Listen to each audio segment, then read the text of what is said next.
Welcome to Dr. Amber Thornton's Know and Grow podcast, where you're never alone in navigating life's biggest moments and toughest lessons. Join me, Dr. Amber Thornton, clinical psychologist, mother of two, as I explore motherhood, parenting, relationships, career, mental health, and the ongoing journey of personal evolution. No, it doesn't stop.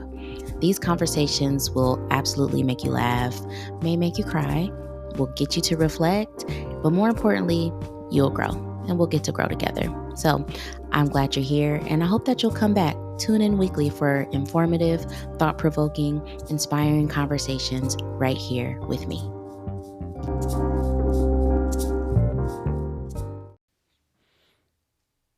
Hey, welcome to another episode of Dr. Amber's Know and Grow podcast. I'm so glad to be here with you all. Another day talking about life, parenting, personal development, evolution, reparenting, all the things, right? Like all the things. So if you're new here, thank you for being here. Whether you are listening on the podcast or whether you are watching on YouTube, I'm so glad that you're tuned in today. Also, for anyone who doesn't know me very well, my name is Dr. Amber Thornton. I'm a clinical psychologist based in Washington, D.C. I'm a mom of two, and I am typically on the internet talking about all the things that I just mentioned. I also have a private practice based in DC, and I'm an author. My new book, if you have not pre-ordered it yet, is called A Parent's Guide to Self-Regulation, a practical framework for breaking the cycles of dysregulation and mastering emotions for parents and kids and children. I'm sorry. That is a very long title, but I promise you, you're going to get so much information in that book. So just pre-order your copy if you haven't already. But again, I'm so glad that you all are here. Today, I want to talk about a topic. So this is going to be a good episode. And one, because a few months ago when I knew that I wanted to bring back this podcast, I told myself, I want to talk about all the things that interest me. I want to talk about all the things that bring me joy, that light me up, all the things that are intriguing to me. And so I started to develop this list of topics that I wanted to address or talk about on this podcast. And one of the topics, I'm going to actually read to you exactly what I wrote in my notes app. And a lot of times when I'm writing notes for these episodes or like writing down like initial thoughts that come to mind with regard to something I want to talk about on the podcast, it's not like a complete thought. It's really, sometimes it's a question. And so the question that I wrote down and what today's episode will probably be titled, are you the parent your child needs or the parent you once needed? I'm going to read that one more time. Are you the parent your child needs or the parent you once needed? Why are we talking about that today?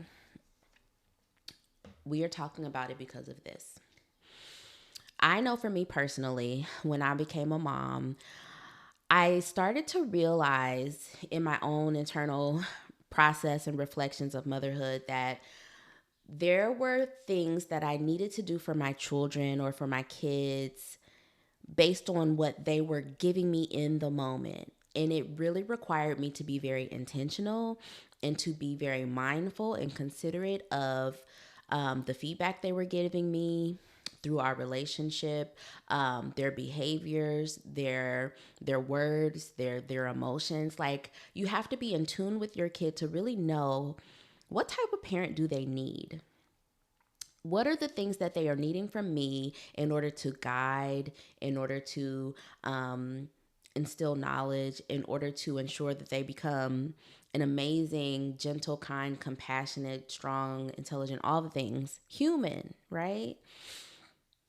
I also started to realize that it depends on the child you have, what type of parent you need to be.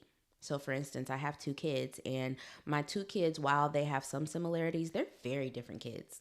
They are very different. I literally was looking at them yesterday and I told my husband, like, they're so different. It's like they look just alike. They love each other. They enjoy each other's company, but they are so different from one another.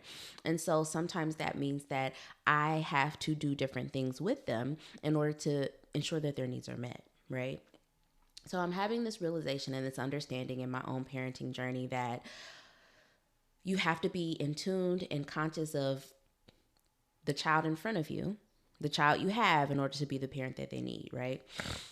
But then I also started to notice that sometimes there are these internal pulls or these internal motivations that we have within ourselves to be a certain type of parent.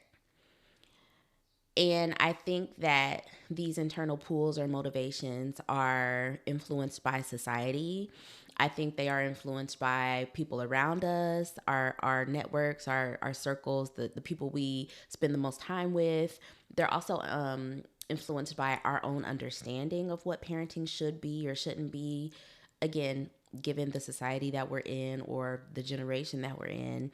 But one big thing that I notice, and what we're really going to focus on today, is sometimes those internal pulls and motivations to be a certain type of parent are influenced by your own inner child needs.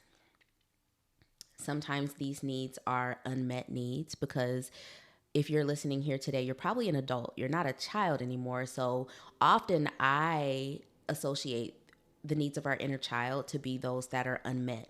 Maybe, our parents could have done the best job, but sometimes there are things that are missed. They might be emotional needs, they might be relational in nature, but all of us, I believe, have an inner child, that younger version of us that's inside of us still, that still is looking for something, that still is in need of something, that still really desires something, that still really wants something.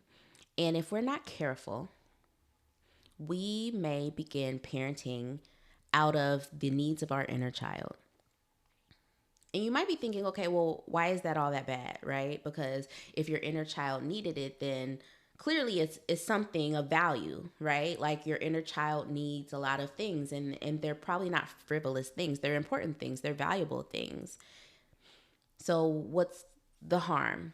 Well, the harm is this. Your inner child is your inner child, but your inner child is not necessarily your child. Okay. Just like I said, I started off the episode explaining how my two children are very different. So I also think it's safe to assume that my inner child is going to be or could be very different than my children. The needs of my inner child might be vastly different from the needs of my actual children. And so that is the harm. If you are parenting from a place of what your inner child needs or what you once needed, you could be completely missing the mark in terms of what it is that your child needs. So that's what I want us to talk about today. I have a lot of notes that I want to cover because I just think this is such a good topic because many of us are thinking about, okay, reparenting, and this is coming up because we're realizing that so much of our parenting and our journey as mothers or fathers is very much impacted by the experiences that we had as a young child. And especially those experiences that we had that maybe still leave a wound, a hurt, or some sort of unmet need. And if you are not conscious, aware, intentional, you will become this parent that you always needed, but that may not be the parent that your child needs.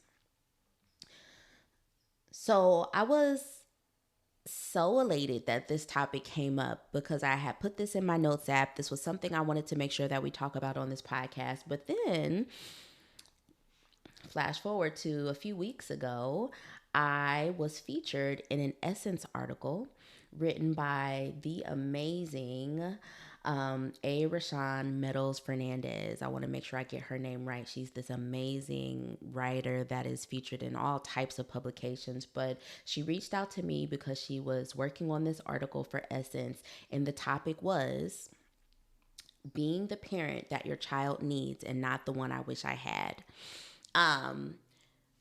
What are the odds that she's writing this article about this topic that I also wrote in my notes app to make sure that I talk about on this podcast? And so it just felt like the right moment to take this article that she wrote, take this concept that I wanted to address and we're bringing it together in this episode today. So also what I'll try to do is put this article in the link for today's show notes so that you all can take a look at it and you can read it in your own time. And it's an amazing article. And again, the title is I'm Learning to Be the Parent My Children Need and Not the One I Wish I Had.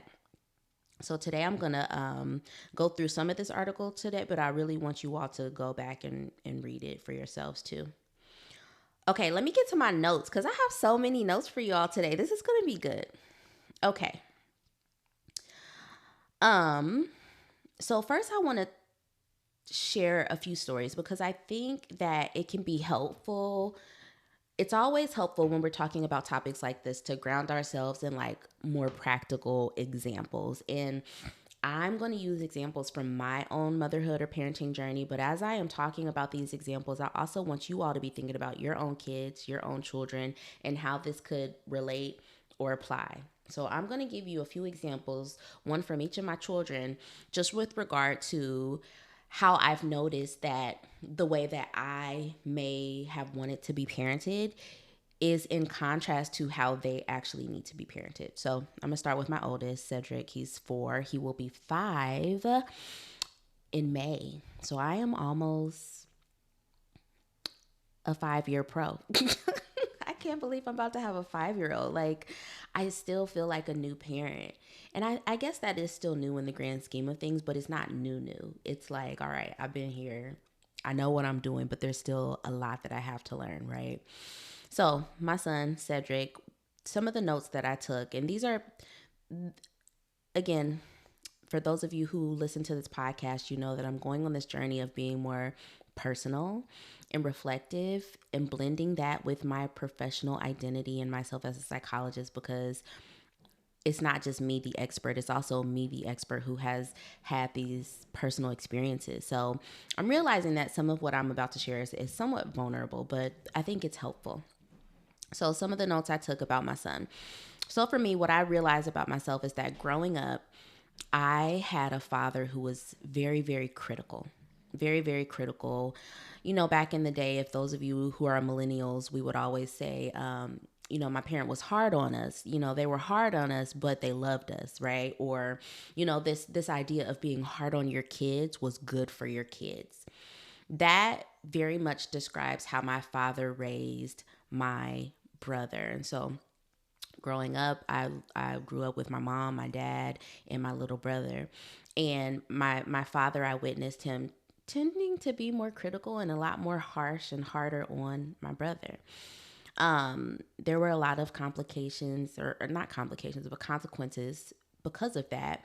But what I took from that now as an adult is that I realized that there were definitely times where I believe my brother probably needed a little bit more sensitivity and grace as a young boy. And I just don't think that my father was able to provide that.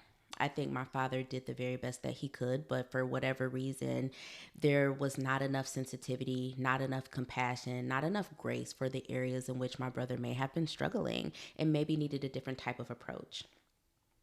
So growing up with that is something that I have observed, witnessed, internalized, taken in. And now as a parent, I notice that now that I have a husband and a son, I tend to have this sensitivity around boys and their fathers. There's the sensitivity for me where I really want to see compassion. I want to see grace. I want to see gentle guidance.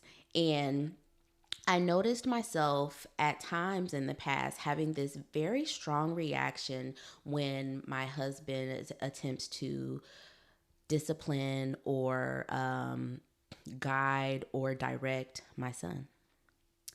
This is something I sat with for a really long time because I was just like, okay, what's happening here? I know that sometimes I don't like their interactions, but I also know that when I hear or see things between the two of them, it really just takes me back to my childhood when I'm thinking about my brother and my father.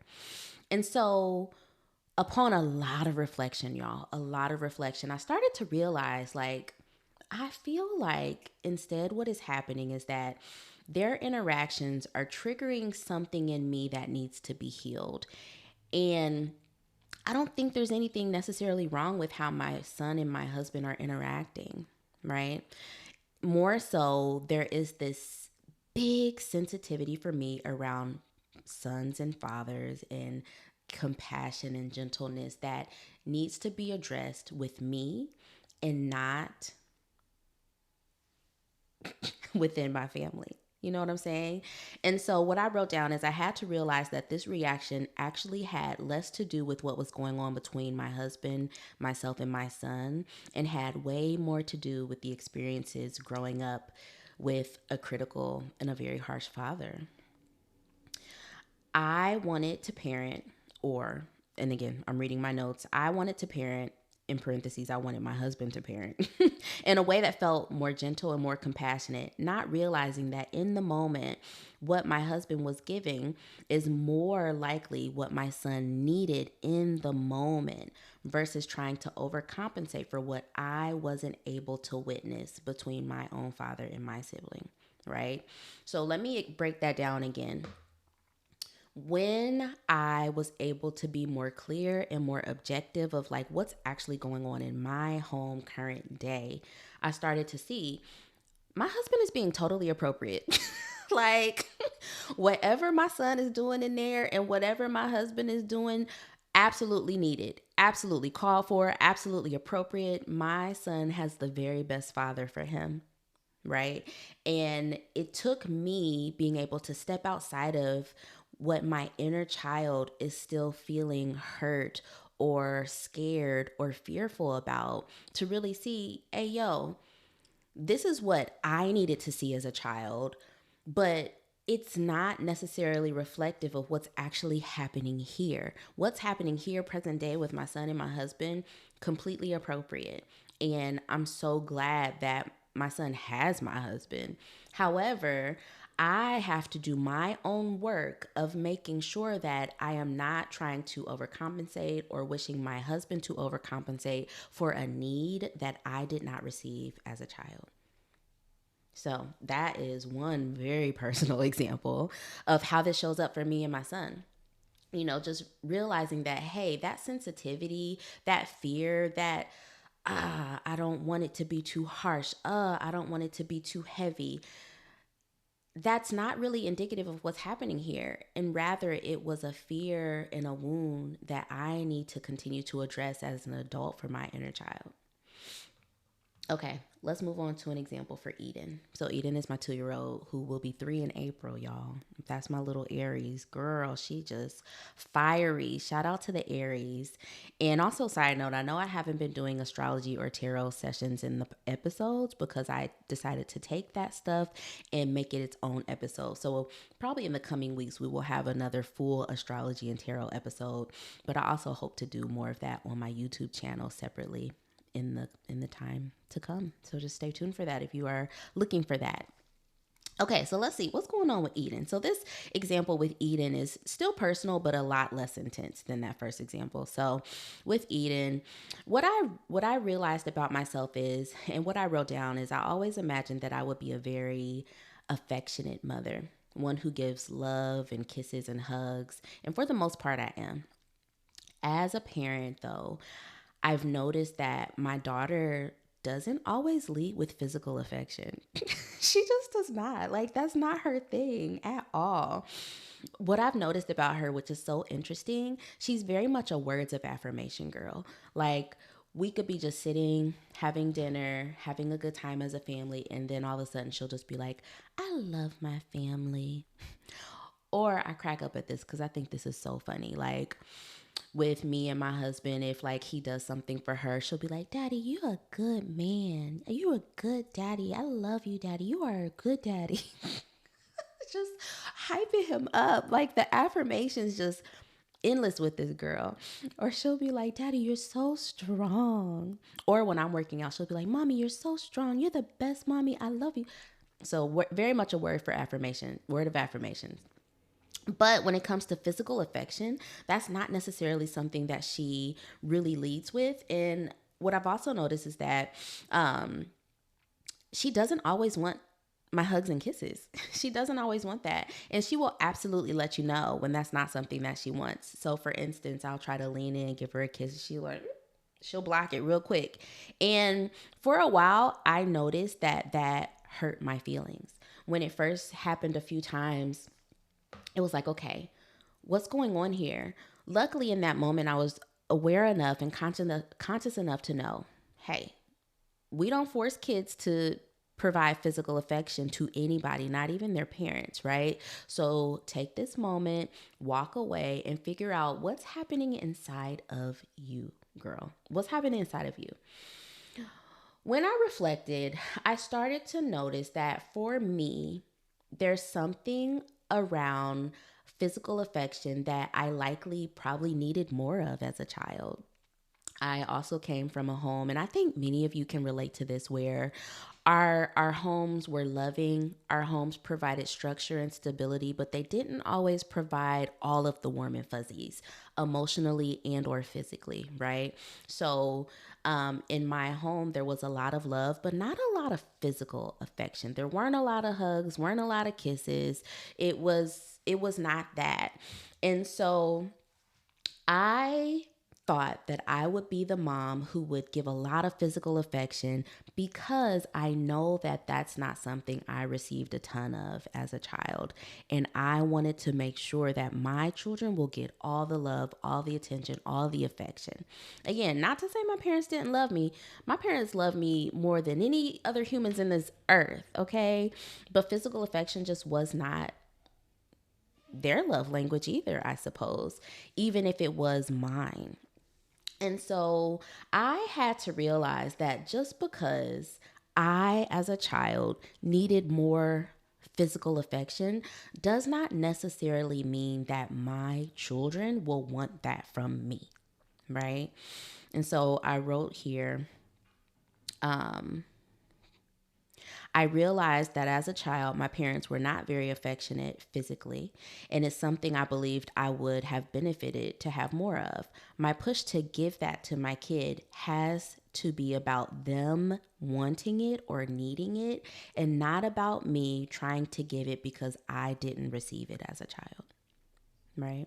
So again, this whole process, the whole point of this is really to decipher and determine, is this you and something you need, or is this something that your child wants and needs? And it can be confusing a little bit to really decipher, right? Excuse me. So now I actually want to go to the article. I want to read a little bit of this article for you all, so we can really just kind of dive into it. I actually am going to read the first 3 paragraphs because I just think it'll help set the tone. And then I want you all to go to the article and read it. So again, written by A. Rashawn Meadows Fernandez, and she started the article as this. I don't like it when you compliment me all the time, my 4-year-old daughter told me in response to my consistent affirmations of her hair. I was taken aback. During childhood, I wanted someone to tell me I was beautiful more than anything. I couldn't comprehend why my daughter would refuse reminders and affirmations of her beauty. A lack of confidence and other unmet needs were the core of my determination to raise children who felt affirmed holistically. But her needs conflicted with my traumas and triggered my ego as someone who was raised to see talking back and challenging a parent's absolute authority as disrespect. I didn't believe she was wrong, but I hadn't experienced such a visceral reaction to her asserting her own needs or for the process to start so early. The moment forced me to see that much of my parenting strategy was rooted in my unmet needs, not my children's best interests. I shared my experience and reaction online, and hundreds of comments told stories of folks who were affirmed based on their assumed needs instead of authentic ones. Woo! Ooh, I almost fell out with that. Like, wow. I just have to read that last one. That I'm going to read this whole last paragraph again. The moment forced me to see that much of my parenting strategy was rooted in my unmet needs and not my children's best interest. I shared my experience and reaction online, and hundreds of comments told stories of folks who were affirmed based on their assumed needs instead of authentic ones. If we are not careful, we will assume that our children need and want all the things that we never received and never had. If we are not careful, we will assume that our children absolutely will want the hugs, absolutely will want the kisses, absolutely will need all of the gentleness and the compassion. Kids do need gentleness and compassion, but I'm making a point here. We will completely miss the moments when they need space, or when they need a different type of love, or when they need more structured guidance. We will miss it all if we're so stuck in our own inner experiences and our own old wounds. Okay, so let's talk about this other part. I'm going back to my notes.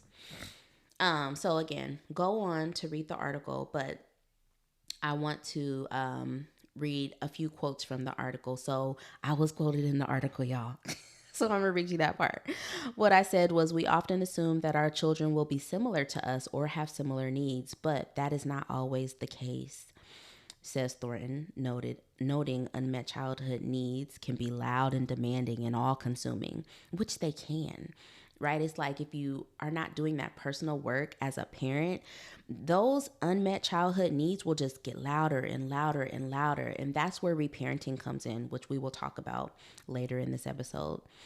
An over focus on your own needs doesn't allow us the mental and emotional capacity to learn and understand our child's unique needs, because you are you're basing your parenting off of what you wish you had and or hoped you could have, right? And so we have to find that balance of acknowledging and understanding the ways that we have been impacted as an adult in our childhood, while also still having enough capacity to really see what's happening in front of us with our kids. There was also another mental health professional that was quoted in this article. Her name is Jasmine Price. She's a licensed clinical professional counselor. And I'm going to read some of what she said. In her portion of the article, she says that when our inner child is triggered, we do whatever is necessary to soothe them, even if it goes against our child's needs. Wow.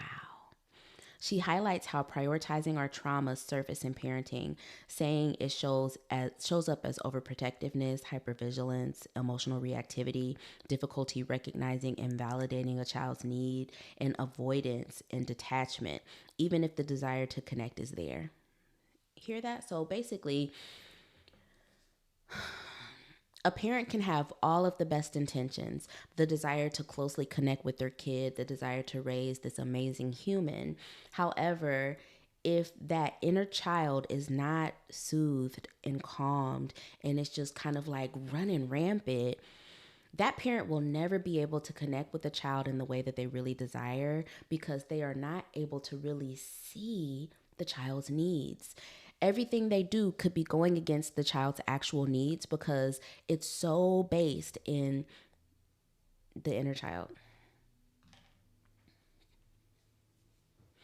Okay, so let's talk about, hold on, y'all, let me check my time, because I actually have, so after this, I'm going to my son's, they have like a Black History Month performance, and he's performing with his class, so I gotta make sure I wrap this up in like 10 minutes, y'all. Okay, but we're almost at the end, so it's fine. So now let's talk about parenting versus reparenting, because I think this is the part where it's like, okay, well, what do we do about this? How do you actually know how you need to be parenting, and how do you know if it's coming from your child's actual needs versus your own inner child needs? So let's talk about the differences between parenting and reparenting. Parenting. Parenting is for your children and solely based on their own needs, okay? That period.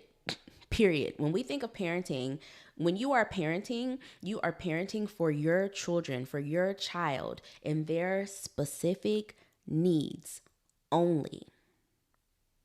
Only, period. Okay. But reparenting is different.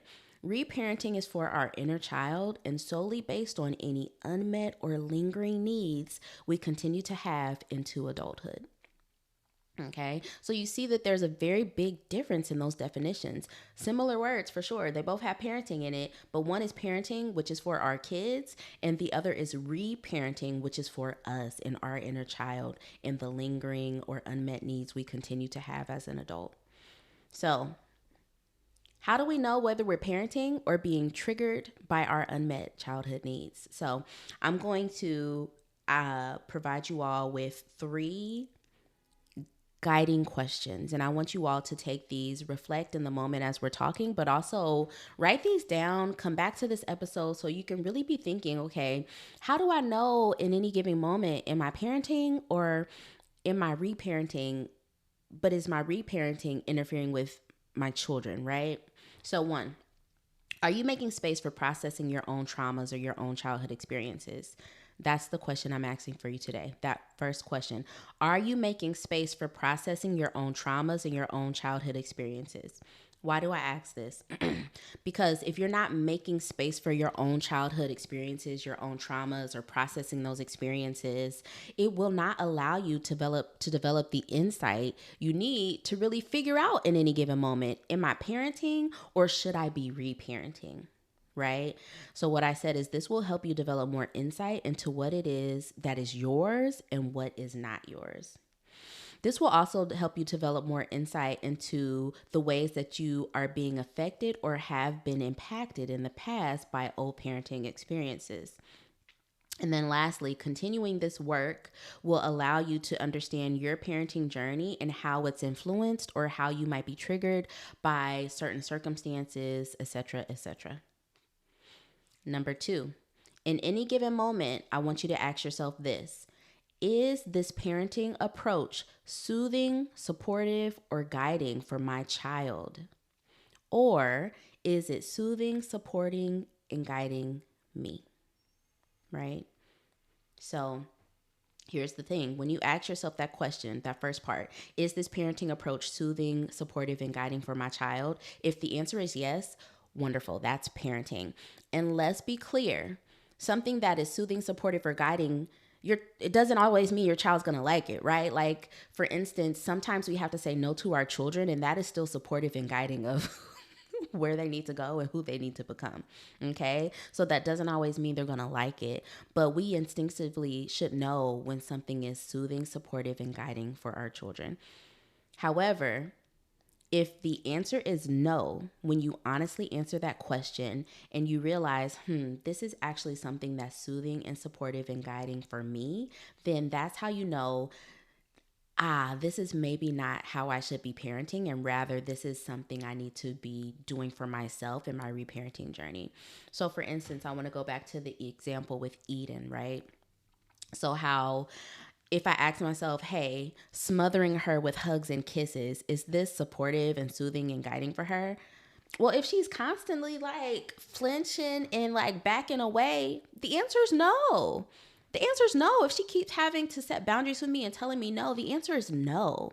But rather, is it something I'm doing because it feels soothing and supportive and guiding for me? Yes, that's how I know, okay, this is not something that's appropriate for my parenting and rather something that I need to address in my reparenting journey. Lastly, one more thing I want you to be considering. Ultimately, healthy and progressive parenting requires deepening insight and connection with ourselves, which is so necessary for adequate parenting to happen. So, what I want you to be doing in the takeaway for today, I want you to continue to develop and hone your intuition as a parent and your relationship with yourself. Because if you are not connected with yourself, if you don't know yourself, if you don't know what has been impacting you or what you're impacted by, how will you be able to answer these questions honestly? How will you be able to know if you are parenting versus if this is something you need to be using in your reparenting journey? I want you to continue to sit with yourself. I want you to make space for yourself, meditative. Mindfulness is always good for this, but really just those moments where you're with yourself and you really connect with yourself. It's so important. Also, spend time with your inner child within you who still may need so much, so you don't confuse that inner child with your own child. And so you might be asking, well, how do I spend time with my inner child? You can do this through personal reflection, just really taking yourself back to those younger years and thinking about who you were or the images that come up when you think of your inner child. You can do this through journaling, journaling about what you feel like your inner child still needs or what they didn't receive or what they might need. Or you can even put yourself in the perspective of if I were the parent of my inner child, what would I do? And that also can help you connect with your inner child to really understand what are their needs. And then you can really decide, okay, this is what my inner child needs. Is this also something that my child needs? If the answer is no, switch your parenting approach to meet the needs of your children. All right, you all. I hope you enjoyed today's episode. Let me know what you think about it. Give me a shout out on Instagram. If you're watching this on YouTube, leave a comment in the episode today to let me know exactly how it landed for you. Or give me a rating on your podcasting app to let others know that you enjoyed this episode. We will talk soon. Bye.